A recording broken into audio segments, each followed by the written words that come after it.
Hello everyone, welcome back to channel शिक्षा।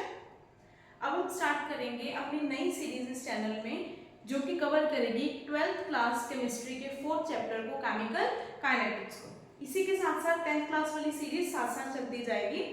तो start करते हैं अपना चैप्टर केमिस्ट्री का 4th, that is chemical kinetics. तो केमिकल काइनेटिक्स क्या है? बेसिकली केमिकल काइनेटिक्स रिएक्शंस के साथ डील करता है। रिएक्शन की किस पार्ट के साथ डील करता है? That is speed of the reaction. तो केमिकल काइनेटिक्स डील करता है स्पीड ऑफ द रिएक्शन। इससे पहले अगर रिएक्शन की डिटेल में चले तो +1 में हम कवर करते हैं 2 चैप्टर्स रिगार्डिंग रिएक्शंस, वो है थर्मोडायनेमिक्स और इक्विलिब्रियम। थर्मोडायनेमिक्स हमें ये बताता है कि रिएक्शन स्पॉन्टेनियस है या नहीं है। That means thermodynamics deals with feasibility of the reaction, कि ये रिएक्शन अक्सर हो सकता है या नहीं हो सकता। वहीं दूसरी तरफ इक्विलिब्रियम हमें ये बता रहा है कि रिएक्शन किस एक्सटेंड तक जाएगा। एक्सटेंड मतलब कितनी देर तक या कितना रिएक्शन प्रोसीड करेगा, ठीक। और केमिकल काइनेटिक्स उसी का ही थर्ड पार्ट मानते हैं जिसमें हम ये डिस्कस करते हैं कि रिएक्शन किस स्पीड से चलेगा, कि ये रिएक्शन फास्ट है या स्लो है। अगर स्लो है तो उसको इसकी स्पीड को इंक्रीज कैसे करें, अगर फास्ट है तो इसमें कौन से ऐसे चेंजेस लाएंगे वो स्पीड डिक्रीज हो जाए। तो ये सारा ओवरऑल कांसेप्ट हम किसमें कवर करेंगे? केमिकल काइनेटिक्स में। तो चलो देखो, अगर बात करूं केमिकल काइनेटिक्स की, तो केमिकल काइनेटिक्स 2 वर्ड से बना है, केमिकल एंड काइनेटिक्स, जिसमें केमिकल मींस केमिस्ट्री और काइनेटिक्स मींस मूवमेंट। तो केमिस्ट्री में हम रिएक्शंस की बात कर रहे हैं, तो इसमें मैं ये बोल सकती हूँ कि chemical kinetics is the movement of the reactions। तो केमिकल रिएक्शन की इंट्रोडक्शन में पहले पढ़ते हैं। The branch of chemistry deals with reaction rates and their mechanism is called as chemical kinetics। तो केमिस्ट्री की वो ब्रांच जो किसके साथ डील करेगी? रिएक्शन रेट्स के साथ। अब रिएक्शन रेट्स का अगर मैं डिस्कशन करूं तो रेट मतलब क्या है? रेट मतलब है change with respect to time. मतलब टाइम के पर्सपेक्टिव अगर किसी चीज में चेंज आता है तो हम उसे रेट बोलते हैं। अगर मैं रिएक्शन रेट बोल रही हूँ मींस रेट यानी change in reaction with respect to time and their mechanism. तो उसके मैकेनिज्म मतलब कि कितने स्टेप्स में रिएक्शन प्रोसीड कर रहा है। जैसे फॉर एग्जांपल अगर मैं carbon plus oxygen is carbon dioxide करूं तो वो एक स्टेप में है, ठीक। ऐसे ही और कितने रिएक्शंस हैं जो हमारे पास वेरिएबल स्टेप्स में चलते हैं, उसमें से कौन सा स्टेप फास्ट है, कौन सा स्लो है, कितने आयन्स बने हैं, कौन सा आयन फास्ट बनेगा, ये सब डिस्कशन और ये सब डीप एनालिसिस कौन सा चैप्टर करता है? हमारा केमिकल काइनेटिक्स। तो chemical kinetics basically deals with the speed और the rate of the reaction. तो नेक्स्ट हम पढ़ते हैं, that is rate of reaction. देखो, rate of reaction is change in the concentration of reactant and product within unit time. मतलब एक time interval में reactant और प्रोडक्ट की कंसंट्रेशन में कितना चेंज आ रहा है, that is called as rate of reaction. अब रिएक्शन में 2 कंपाउंड है मेरे पास, एक रिएक्टेंट है एक प्रोडक्ट है। मेरे को पता है अगर रिएक्टेंट चेंज होगा तो प्रोडक्ट बनेगा। तो मैं ये बोल सकती हूँ कि चेंज चाहे रिएक्टेंट में आए चाहे प्रोडक्ट में आए, चेंज दोनों में ही आएगा। अगर दोनों में आएगा तो रिएक्शन प्रोसीड करेगा, अदरवाइज रिएक्शन प्रोसीड नहीं करेगा। हाँ, ये हो सकता है कि रिएक्टेंट में चेंज आए उससे बहुत टाइम बाद प्रोडक्ट बनना स्टार्ट हो, this may be possible. But जहां पर अमाउंट ऑफ रिएक्टेंट कम होगी वहीं पर अमाउंट ऑफ प्रोडक्ट इंक्रीज होगी। तो this change is the rate of reaction. Clear? दूसरी बात, रेट ऑफ रिएक्शन में हमेशा हम कंसंट्रेशन वर्ड यूज करेंगे। देखो, कंसंट्रेशन वर्ड यूज करने का एक मोटिव क्या है? Concentration word here signifies the active mass of reactant. अगर मैं एक्टिव मास ऑफ रिएक्टेंट की बात करूं तो एक्टिव मास क्या है? सपोज करो I have 5 gram of sugar. मैं ये बोल रही हूं कि ये 5 ग्राम शुगर को में से 2 gram of sugar should be dissolved in water, तो उसका एक्टिव मास सिर्फ 2 ग्राम होगा, बिकॉज वो 2 ग्राम शुगर ही काम कर रही है, एल्स 3 ग्राम जो है वो उसका रिएक्शन में कोई काम नहीं है। तो यहाँ पर कंसंट्रेशन में मैं किसको लेके चल रही हूँ? Active mass. और एक्टिव मास मेरे पास क्या होता है? Basically molarity. तो याद रखना, जब भी हम रेट ऑफ रिएक्शन को करेंगे इट मींस हम कंसंट्रेशन ऑफ रिएक्टेंट की बात कर रहे हैं या प्रोडक्ट की बात कर रहे हैं, हम अमाउंट किसी और यूनिट में रिप्रेजेंट नहीं करेंगे इसका। क्लियर? अब अगर इसकी अब इसी rate of reaction rate of reaction की बात करें तो रेट ऑफ रिएक्शन का ऐसा यूनिट पढ़ते हैं। देखो, rate of reaction is basically the change in concentration of reactant. Again, not always change in concentration of reactant, it could be change in concentration of product. So change in concentration of reactant with respect to time. अब change in concentration is active mass is molarity. So ये क्या आ गया, molarity by time. अब +1 में पढ़ा है molarity कैसे unit, moles per liter, because molarity का फॉर्मूला क्या है मेरे पास, number of moles divided by volume in litre. तो मेरे पास क्या आ गया, नंबर ऑफ मोल्स के मोल्स बाय लीटर, ये आ गया मेरे पास मोलारिटी के यूनिट्स। क्लियर? सो मोलारिटी के यूनिट्स मैंने यहां लिखे, मोलारिटी के units, molarity moles per litre, time के सेकंड, तो यूनिट क्या बन गया, यूनिट मेरे पास बन गया मोल्स पर लीटर पर सेकंड। तो this is the most important, इसको कॉम्पिटिटिव एग्जाम या ऑब्जेक्टिव टाइप क्वेश्चन में ये कवर करेगा, that rate of reaction is equals two moles per litre पर सेकंड। तो rate of reaction is the change in concentration of reactant and product. Clear? तो देखो, rate of reaction, अगर chemical kinetics में rate of reaction को represent करना है तो रेट ऑफ रिएक्शन को हमेशा कैपिटल आर के साथ रिप्रेजेंट करोगे। क्लियर? मतलब अब इस चैप्टर में कहीं भी एक इक्वेशन आ रही है जिसमें r is equals to something और something is equals to r है, तो वो r किसको रिप्रेजेंट कर रहा है, रेट ऑफ रिएक्शन को। अब देखो, रेट ऑफ रिएक्शन में मैंने पढ़ा change in concentration by time, तो that change, that word change in something किसके साथ रिप्रेजेंट करेंगे, उसको हम d बाय dt के साथ। देखो, d बाय dt अगर मैथ्स में चले तो वो है डिफरेंशिएबिलिटी, तो व्हाट इज डिफरेंशिएबिलिटी, चेंज। ठीक, तो वही ये चीज रिप्रेजेंट करती है कि change in something with respect to time is d by dt। It means rate of reaction को जब भी सिंबॉलिक वे में एक फार्मूले में लिखना है तो क्या यूज करना है, d बाय dt, और इसको हम यूज कर सकते हैं डेल्टा बाय डेल्टा t के साथ भी। अब पॉइंट ये आता है कि d बाय dt कहाँ यूज करना है और डेल्टा बाय डेल्टा t कहाँ यूज करना है, जो कि ये डिफरेंस कवर करेगा आपके केमिकल काइनेटिक्स के फर्स्ट टाइप के फॉर्मूलेस को। क्लियर? तो देखो, अगर रेट दो तरह से रिप्रेजेंट हो रहा है, d बाय dt के साथ भी और डेल्टा बाय डेल्टा t के साथ भी, तो मैं ये बोल सकती हूँ रेट दो तरह का है।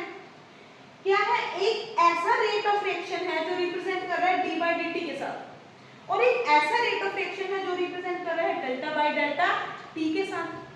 तो वो रिएक्शन जो रिप्रेजेंट करेगा d by dt is instantaneous reaction, और वो जो रिप्रेजेंट कर रहा है delta by delta t is average reaction. ठीक है? तो इंस्टेंटेनियस और एवरेज रिएक्शन में डिफरेंस देखें। देखो, इंस्टेंटेनियस मतलब होता है इंस्टेंट काम, मतलब वो चेंज जो with in a second I, that is instantaneous change, और वो चेंज जो कुछ टाइम इंटरवल के बाद आ रहा है, that is average change. So this is the smallest difference between instantaneous और average rate. Clear? Instantaneous वो होगा कि अगर मेरे को फॉर्मूले में ये लिखा है कि एक रिएक्शन है, ये प्रोसीड कर रहा है, इसकी कंसंट्रेशन इतनी से इतनी चेंज हो गई है विद इन 10 सेकेंड, तो दैट इज इंस्टेंटेनियस। और अगर मेरे को ये आए कि पहले 5 सेकेंड या पहले 5 मिनट इसने ये रिएक्शन की कंसंट्रेशन इतनी हुई, अगले 5 मिनट में इतनी हुई, अगले 10 मिनट में इतनी हुई, अगले 15 मिनट में इतनी हुई, तो वो एक डेफिनाइट इंटरवल आ रहा है, उसको मैं क्या बोलूंगी, एवरेज। तो मैं ये भी बोल सकती हूँ कि इंस्टेंटेनियस वो है जिसमें टाइम मेजरेबल नहीं हो सकता, मतलब ऐसा सेकंड्स में चेंज आ गया, और एवरेज वो है जिसमें टाइम मेजरेबल हो सकता है। Clear? So this is rate of reaction. But अब एक बात याद रखना, फर्स्ट टाइप ऑफ फॉर्मूलेज में जहां आपको बोलना होगा कि एवरेज रेट ऑफ रिएक्शन निकालो, वही एवरेज यूज करोगे, अदरवाइज हमेशा क्या यूज करना है, d बाय dt। अब जितना मैं आगे चल के प्रोसीड आपको चैप्टर में करवाऊंगी, किसके साथ करने हैं, d बाय dt के साथ। बट कुछ न्यूमेरिकल्स हैं जिसमें स्पेशली हमें ये मेंशन किया होगा कि इसका रेट ऑफ रिएक्शन निकालो एवरेज, उसको किसके साथ निकालना है, हमने डेल्टा बाय डेल्टा के साथ। देखो, फॉर्मूले दोनों में सेम है, बस एक रिप्रेजेंट करने से आपका फुल डेफिनेशन चेंज हो जाएगा। Clear? Formula is basically the same, बस आपको आपकी नोटेशंस का ध्यान रखना है कि कहाँ डी बाई डी टी लगना है और कहाँ डेल्टा बाई डेल्टा टी लगना है। तो एक रिएक्शन को समझते हैं और प्रोसीड करते हैं। देखो कंसीडर करो मेरे पास एक रिएक्शन है A गिव्स P। अच्छा इससे भी एग्जांपल एक और अच्छे से लेते हैं। सपोज कर लो है H2 प्लस Cl2 गिव्स, मैं बैलेंसिंग नहीं कर रही, बस एक नॉर्मल बात बता रही हूँ, HCl दे रहा है। अब आप ये सपोज करो कि इनिशियली मेरे पास इसकी कंसंट्रेशन भी 5 मोल्स है, इसकी भी 5 मोल्स है, मतलब टोटल कंसंट्रेशन कितनी हो गई 10। उसमें इसकी कंसंट्रेशन कितनी है 0, क्योंकि अभी मेरे पास हाइड्रोजन भी अलग से है 5 ml और अलग से क्लोरीन है 5 ml। सपोज करके चलते हैं, तो मैं ये नहीं बोल रही कि मैं दोनों को मिक्स कर दिया, अभी मिक्स नहीं किया तो HCl तो बना नहीं। तो क्या ये है कि मैं जैसे मिक्स करूंगी HCl प्रोड्यूस होगा? मे भी हो सकता है, उसके बारे में हम मैकेनिज्म नहीं चल रहे अभी हम ये देख रहे हैं कि सपोज करो मैंने H2 को 1 ml एक बीकर में डाला, तो मतलब मेरे पास H2 4 ml बच गए और Cl2 का 1 ml निकाल के भी उसमें डाल दिया, तो ये 4 यहाँ से बच गए। तो ऑब्वियसली 1 ml तो 2 ml तो मेरे पास HCl तो प्रोड्यूस हो गए। अब 1 ml और निकाला तो ये 2 और हो गया, 4 हो गया। अब 1 और निकाला, ये 6 हो जाएगा।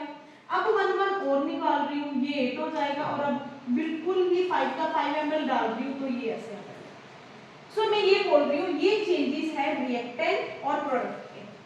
अब इन चेंजेस में एक चीज देखते हैं। देखो स्टार्टिंग में मेरे पास रिएक्टेंट 5 था, कोई भी एक रिएक्टेंट लेके चलो, बट प्रोडक्ट की वैल्यू 0 थी। जैसे जैसे विद इन टाइम इंटरवल में नीचे आ रही हूँ, प्रोडक्ट बन रहा है, रिएक्टेंट कम हो रहा है, प्रोडक्ट इंक्रीज हो रहा है। तो मैं ये बोल सकती हूँ कि every time when a reaction occurs A means यानी रिएक्टेंट, ठीक, डिक्रीजेस, ठीक, और बी जो कि क्या है मेरे पास बिल्कुल प्रोडक्ट, वो क्या करेगा इंक्रीज, ठीक है। तो ये बात याद रखनी है कि रेट ऑफ रिएक्शन में हमेशा रिएक्टेंट डिक्रीज कर रहा है और प्रोडक्ट इंक्रीज कर रहा है। अब हमेशा रिएक्टेंट डिक्रीज, प्रोडक्ट इंक्रीज। अब मैं ये देख रही हूँ कि जितना ये डिक्रीज कर रहा है उतना ये बढ़ रहा है। इंडिविजुअली और कलेक्टिवली देखो रिएक्टेंट, यहाँ से 10 था, यहाँ 8 हो गया, यहाँ 8 से 2 बढ़ गया, यानी जो 2 कम हुआ वो प्रोडक्ट में चला गया। यहाँ 6 था, यहाँ 4 हो गया। तो जितना रिएक्टेंट कम हो रहा है उतना प्रोडक्ट बढ़ रहा है। तो मैं ये भी बोल सकती हूँ कि जितना रिएक्टेंट इज ए डिक्रीजिंग, उतना ही प्रोडक्ट क्या करेगा मेरे पास इंक्रीज करेगा। क्लियर? अब रेट ऑफ रिएक्शन देखते हैं। देखो अगर मैं चेंज निकालूं ए में, मैं इंस्टेंटेनियस की बात कर रही हूँ, अगर मैं चेंज निकालूं ए में तो मैं ये लिखूंगी this is D by D T of A. अच्छा एक और चीज यहाँ याद रखना, this square bracket indicates concentration, ठीक। तो हर बार जब रिएक्टेंट को रिप्रेजेंट करना है, जैसे मैं H2 को रिप्रेजेंट कर रही हूँ तो मैं करूंगी D by D T of square bracket के अंदर H2, because square bracket indicates concentration. Concentration किसकी? रिएक्टेंट की और प्रोडक्ट की। क्लियर? अब d by dt of A is equals to d by dt of P, ठीक है। जितना चेंज A में आया उतना ही चेंज किसमें आया? P में आया, ये हमने देख लिया। अच्छा ये तो बात कर रहे हैं चेंज की, अब हमें ये कैसे पता चलेगा कि we want to say कि जितना A डिक्रीज हुआ उतना ही P इंक्रीज होगा। वो क्या रिप्रेजेंट करेगा? A negative sign. तो रिएक्टेंट के d by dt के साथ हमेशा कौन सा साइन लगाना है?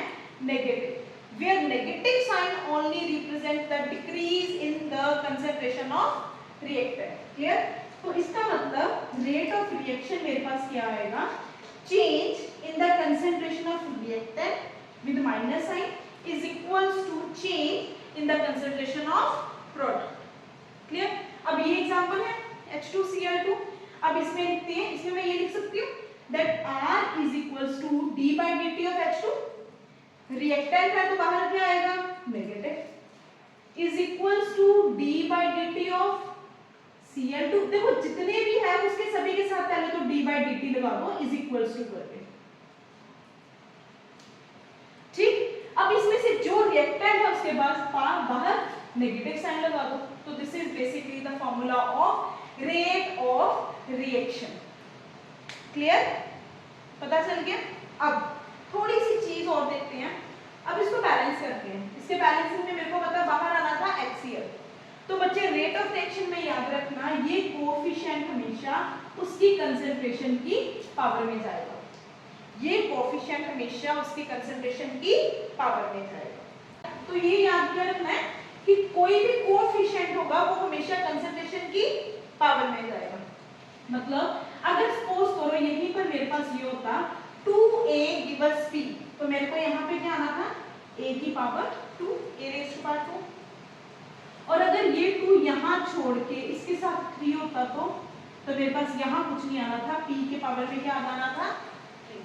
So this is all about rate of reaction. अब हम नेक्स्ट वीडियो में करेंगे रेट ऑफ रिएक्शन के फॉर्मूले और इंस्टेंटेनियस और एवरेज के first type of formulas of chemical kinetics.